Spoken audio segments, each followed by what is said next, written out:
सभी दोस्तों को नमस्कार। आज का जो टॉपिक है वो वंशानुक्रम का सिद्धांत को लेकर के है। तो कुछ प्रश्नों को भी हम यहाँ पर डिस्कस करेंगे। जैसे ये प्रश्न आपके सामने है, इस प्रश्न का क्या आंसर होगा, इस चीज को डिस्कस करेंगे हम लोग। ठीक है।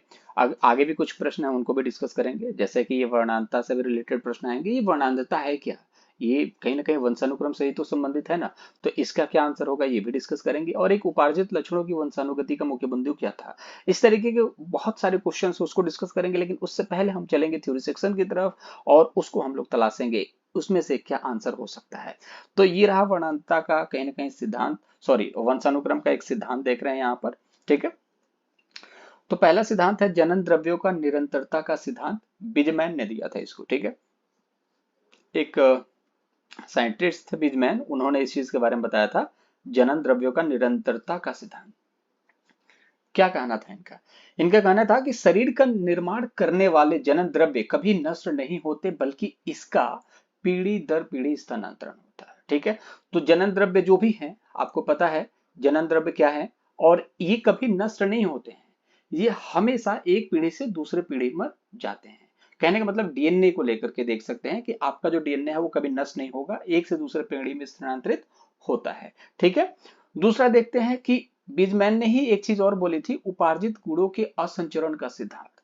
इनका कहने का क्या मतलब था, बिजमैन ने ये कहा था कि जो आपके शरीर का द्रव्य है ना, जो आपका डीएनए है, जो शरीर से रिलेटेड जो भी चीजें हैं, वो एक इंसान से दूसरे इंसान में ट्रांसफर हो जाएंगे। ठीक है। शरीर से रिलेटेड, जैसे आपकी हाइट अच्छी है, लंबे चौड़े हाइट के हो, तो आपका जो हाइट है यहाँ चला जाएगा।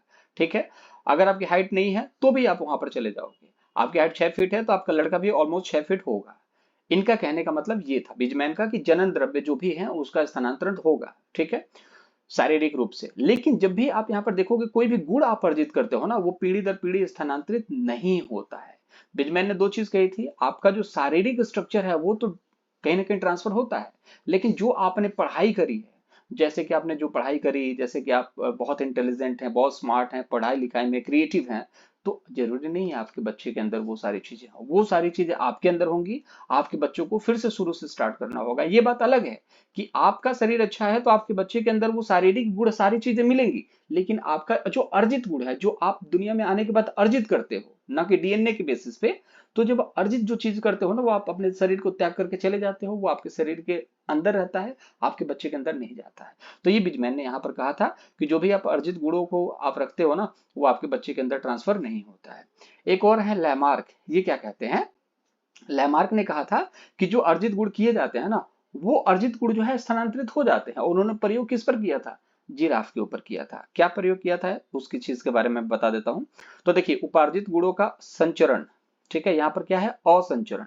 ठीक है, ये देखिए असंचरण। तो बिजमैन ने कहा था कि आपका शरीर जो है, जो डीएनए है वो दूसरे में ट्रांसफर हो सकता है, लेकिन आपके गुण जो है ट्रांसफर नहीं होते हैं। लेकिन लैमार्क ने ये कहा था कि आपका जो गुण है वो ट्रांसफर हो सकता है। कैसे, उस चीज को इन्होंने बताया था। जैसे कि जिराफ है, ठीक है, जैसे कि ये जिराफ है, इसकी गर्दन जो है लंबी है। ठीक है। ये पेड़ का पत्ता है। ठीक है। मैं आर्ट में उतना स्मार्ट नहीं हूं यार।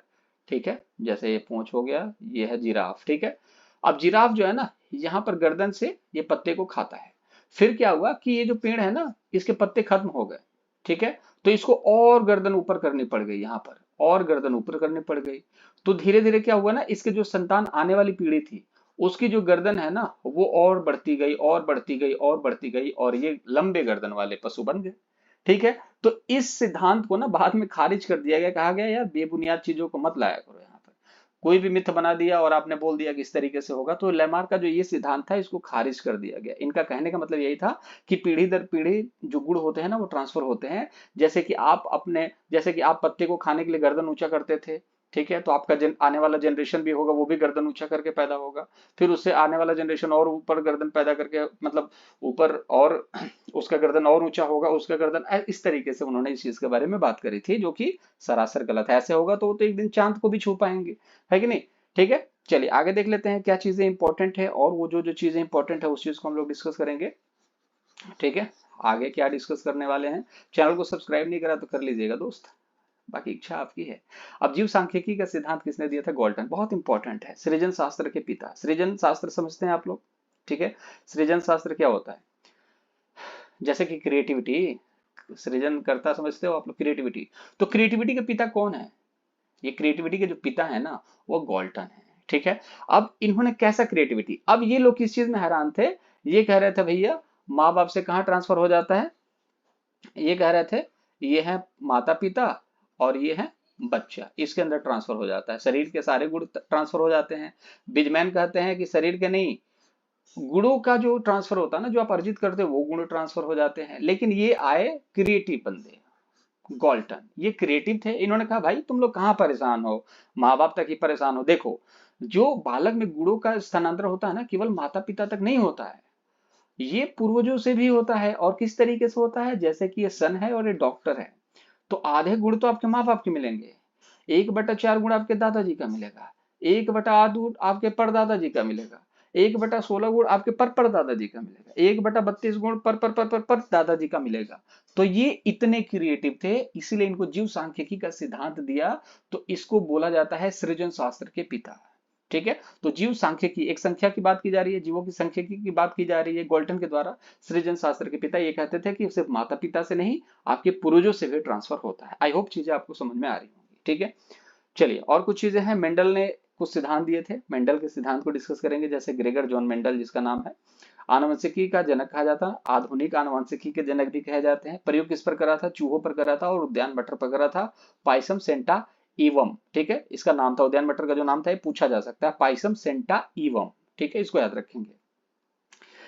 इनका क्या कहना था कि एक ही माता पिता से उत्पन्न संतानों में भिन्नता पाई जाती है। देखिए, आनुवंशिकी के पिता क्यों कहे जाते हैं, इसीलिए कहे जाते हैं। बेबुनियाद बातें नहीं करी इन्होंने कि जिराफ का जो गर्दन लंबा है वो इसलिए था क्योंकि पत्ते खाता था, पत्ते खत्म हो गए तो फिर उसने और ऊपर वाले डाल पर पत्तों को खाने की कोशिश की तो उसका गर्दन थोड़ा लंबा हो गया, तो उसका आने वाला जनरेशन जो था वो भी लंबा हो गया। ऐसा तो है नहीं, बेबुनियाद बात नहीं कही इन्होंने, एकदम फैक्ट वाली बात कही कि एक माता पिता से उत्पन्न संतानों में भिन्नता पाई जाती है।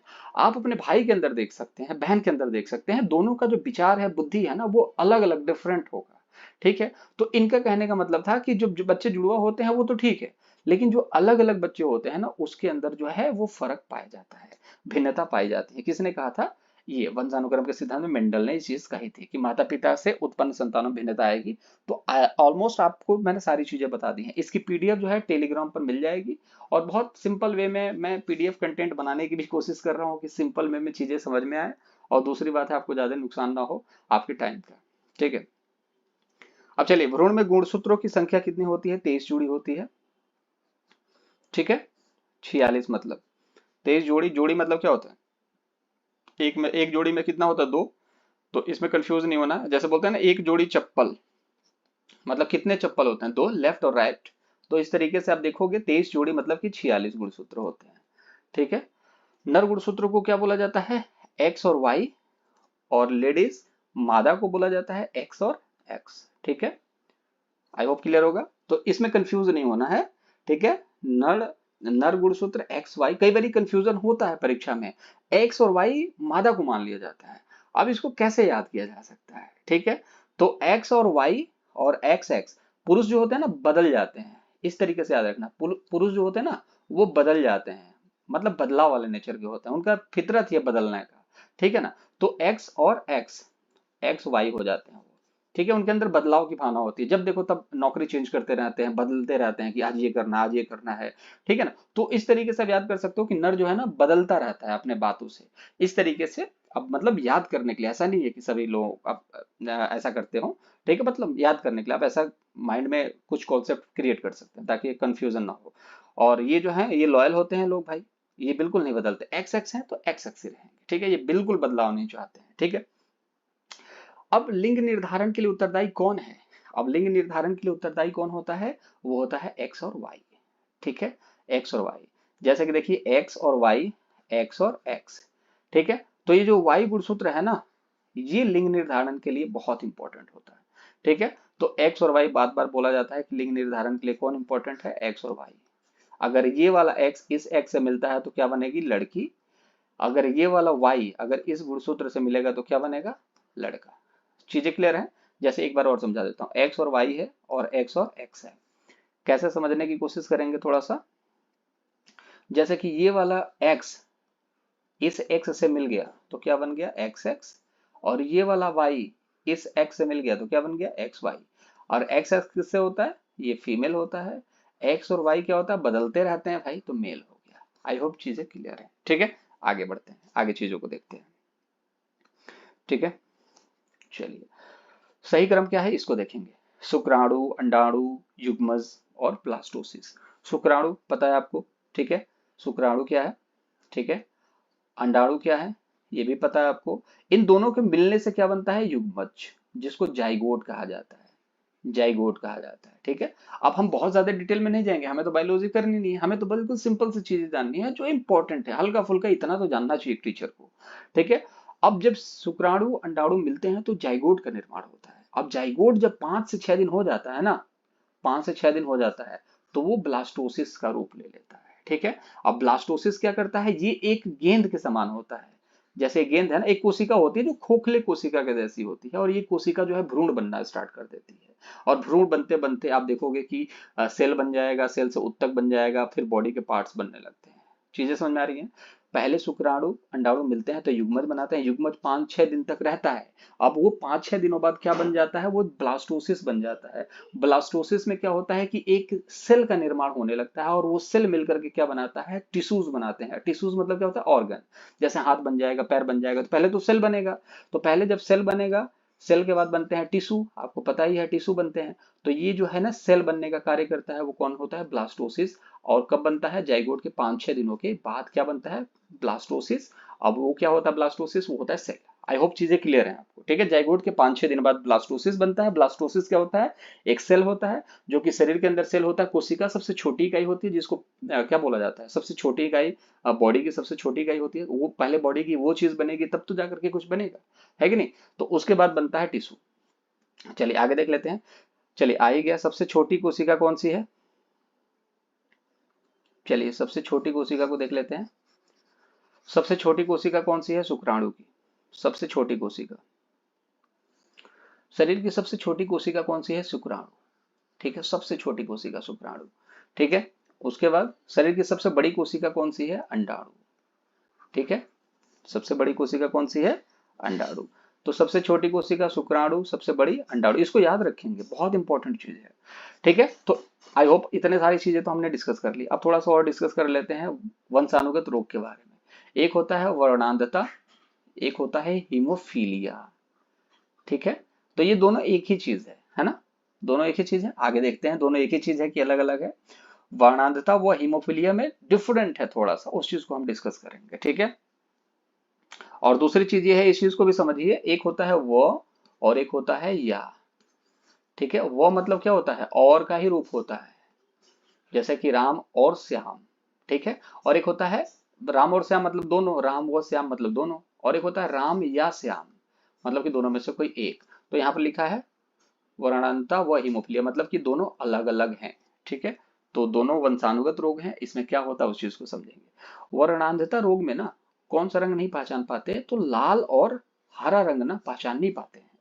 आपको अगर इस तरीके का कोई प्रॉब्लम है ना, वर्णांधता है आपको, रंगों का रोग है आपको, तो मैं आपके सामने लाल कलर रखूंगा तो आप पहचान ही नहीं पाओगे, हरा कलर रखूंगा ना तो पहचान नहीं पाओगे। इसलिए इस तरीके के जो पेशेंट होते हैं ना, उनको क्या बोला जाता है, बेटा आप ड्राइविंग नहीं कर सकते। और ये जो रोग होता है वो जेनेटिकल होता है, और ये एक बार आपको हो गया तो आपके बच्चे के अंदर जाएगा ही जाएगा, कोई नहीं रोक सकता। ठीक है, तो मनुष्य के चोट लगने या कट जाने पर जो रक्तस्राव बंद न होने की शिकायत होती है, वो होती है हीमोफीलिया। आई होप चीजें क्लियर होंगी आपको, उसको हीमोफीलिया कहा जाता है। हाथ में चोट लगी, खून बहना बंद नहीं हो रहा है, आपको ट्रीटमेंट के लिए डॉक्टर के पास जाना है, तो आप हीमोफीलिया से पीड़ित हैं। अब हीमोफीलिया से पीड़ित हैं और आपको है, तो आपके आने वाले नेक्स्ट जनरेशन है उसको भी ये चीज होगी ही होगी, उसको आप नहीं रोक सकते। आंखों के रंग को प्रभावित करने वाले जो होते हैं वो कौन होते हैं भैया, वंशानुक्रम होते हैं। वंश जो होता है ना, आंखों के रंग को प्रभावित करने वाले होते हैं, इसको याद रखेंगे। ठीक है, अब चलिए वंशानुक्रम, चलिए पूरा है। आंखों के रंग को प्रभावित करने वाला कौन होता है कारक, वो है अनुवांशिकी वंशानुक्रम। आपके पिताजी की आंखें नीली हैं तो आपकी भी आंखें नीली हो सकती हैं, काली है तो काली, भूरी है तो भूरी। ठीक है, तो आंखों का कलर कहाँ से मिलता है, अब वातावरण से तो मिलेगा नहीं, ये तो जेनेटिकल चेंज है। और इस चीज के बारे में किसने कहा है, इस चीज के बारे में साफ साफ तौर पर बिजमैन ने कहा है, सॉरी बिजमैन ने कहा है, या बिजमैन ने कहा है कि बिल्कुल जो शरीर का एक पार्ट है दूसरे पार्ट में ट्रांसफर हो जाता है, फैक्ट वाली बात है, और ये वंशानुक्रम से है। ठीक है, तो विजमैन ने यही कहा था कि शरीर का एक से दूसरे भाग में, मैं आपको दिखा देता हूं आपको दोबारा, विजमैन ने क्या कहा था। ठीक है, ये देखिए विजमैन ने क्या कहा था, विजमैन ने कहा था शरीर का एक से दूसरे में ट्रांसफर हो जाना। ठीक है, जैसे कि आंखों का कलर, ठीक है, हाइट वाइट, ये सारी चीजें वो पीढ़ी दर पीढ़ी ट्रांसफर होती है, बिजमैन ने कहा था। और जो आपके गुण होते हैं वो ट्रांसफर नहीं होते हैं। ठीक है, लेमार्क ने कहा था कि ट्रांसफर हो जाते हैं, गुण जो है ट्रांसफर हो जाते हैं माता पिता से बच्चों के अंदर। और यहाँ पर सृजन शास्त्र के पिता जो है गॉल्टन ने, इन्होंने तो कहा था भाई कि माता पिता से नहीं, दादा दादी परदादा परदादी से भी गुणों का ट्रांसफर होता है। दादाजी बहुत बढ़िया खेलने में थे तो आप भी हो सकते हो, पापा भले ही नहीं थे लेकिन आप हो सकते हो क्योंकि दादाजी थे। ठीक है, चलिए फटाफट अब बिना किसी देरी के क्वेश्चंस को डिस्कस कर लेते हैं। चलिए पहला प्रश्न है यहाँ पर कि उपार्जित गुणों की वंशानुगति का मुख्य बंदी क्या था, उपार्जित गुण। ठीक है, अब उपार्जित गुण मतलब कि अर्जित की। ठीक है, तो अब अर्जित गुण वाले की बात करेंगे तो किसने बात करी थी अर्जित गुणों के बारे में। ठीक है, तो लैमार्क ने बात करी थी। ठीक है, उपार्जित गुणों के लक्षणों की अगर बात करें तो किसने बात करी थी वंशानुगति में, लैमार्क ने, इसको याद रखेंगे। डार्विन का सिद्धांत किससे था, डार्विन का सिद्धांत आप प्रकृति से था, इसको याद रखेंगे, प्रकृति से। उत्परिवर्तन से संबंधित कौन थे, ब्रीस। ठीक है, एच डे ब्रीस, बट इनको जानना नहीं है, मैं वही चीज कह रहा हूं, इनको जानना नहीं है, सिर्फ उतना ही जानिए जितना जरूरी है। तो जो गुण एक से दूसरे में ट्रांसफर हो जाता है, किसने कहा था, लैमार्क ने कहा था। और इन्होंने किसके ऊपर प्रयोग किया था, जिराफ के ऊपर। आंसर नंबर जो हो जाएगा क्या हो जाएगा, आंसर नंबर 3। ठीक है, चैनल को सब्सक्राइब कर देंगे अगर आप यहां तक देख रहे हैं तो। एक वर्णांध व्यक्ति को निम्नलिखित में से किस रंग में प्रॉब्लम होता है, तो यार बच्चा बच्चा जानता है कि ठीक है किसमें होता है, हरा। आप रेड लाइट जब ग्रीन हो जाता है तो आप आगे बढ़ ही नहीं पाओगे, हॉर्न मारेंगे पीछे से, भाई चलो ग्रीन लाइट हो चुकी है आगे बढ़ते हैं, लेकिन आपको तो पता ही नहीं चल रहा ना, क्योंकि आप तो हरा देख ही नहीं सकते। अब यहाँ पर रेड लाइट हो गई और आप रुके नहीं, आपको लगा कि यार चल रहा है कोई दिक्कत ही नहीं है, और फिर पता चले कि आप चले ही गए। तो रेड लाइट तो आपको दिखना ही चाहिए, हरा लाइट भी दिखना चाहिए, लेकिन ये दोनों दिख नहीं सकता। क्यों, क्योंकि एक रंगों का रोग है, वर्णांधता है। अब वर्णांध व्यक्ति को ये सारी चीजें नहीं पता होती हैं कि कौन सा कलर हरा है और कौन सा कलर लाल है। Answer number second is the right answer. ठीक है, चलिए एक और प्रश्न है, वंशानुक्रम का सिद्धांत द्वारा प्रस्तावित किया गया, किसके द्वारा प्रस्तावित किया गया, तो वो थे आपका ग्रेगर मेंडल। वंशानुक्रम का सिद्धांत जो है किसने प्रस्तावित किया, ग्रेगर जॉन मेंडल ने। और आधुनिक अनुवांशिकी के पिता कौन है भैया, ग्रेगर मेंडल है। इन्होंने मटर और चूहे के ऊपर प्रयोग किया था, इस चीज को भी आप भूलेंगे नहीं। और इनको 1946 में नोबेल मिला था, इसको याद रखेंगे, हरमन को, और मॉर्गन को 1933 में। बाकी ग्रेगर जॉन मेंडल के बारे में ईबीएस में बहुत सारी बातें हम लोग पहले भी कर चुके हैं। ठीक है, और यहाँ पर इतना ही जानना था कि वंशानुक्रम का सिद्धांत किसने दिया, ग्रेगर जॉन मेंडल ने दिया। चार्ल्स डार्विन डार्विनवाद के पिता है। अब इन्होंने एक ओरिजिन ऑफ स्पीसीज टाइप की पुस्तक एक लिखी थी, वो भी बहुत फेमस है। ठीक है, तो डार्विनवाद के पिता कौन है, डार्विन, सिंपल सी बात है। ठीक है, और ये प्रकृतिवाद से संबंधित थे, प्रकृति के चयन को लेकर के इनका एक सिद्धांत था, वो बहुत ज्यादा इंपॉर्टेंट नहीं है समझना आप लोगों के लिए। तो ये कुछ इंपॉर्टेंट फैक्ट्स है जिनको हम लोगों ने डिस्कस कर दिया। कल हम डिस्कस करेंगे किस चीज के बारे में, आपको पता है, वो चीज है आपका इन्वायरमेंट। इन्वायरमेंट मतलब कि वातावरण। तो कल हम वातावरण के बारे में डिस्कस करेंगे, ईवीएस के बारे में नहीं, वातावरण किस तरीके से आपके ऊपर, आपके विकास के ऊपर इंपैक्ट डालता है। उसके बाद हम लोग धीरे धीरे मनोवैज्ञानिकों को डिस्कस करते चलेंगे, पियाजे, कोहलबर्ग, ब्रूनर, फ्रूनर, सभी लोगों को। टेक योरसेल्फ, अपना ख्याल रखेंगे दोस्त, बाय बाय।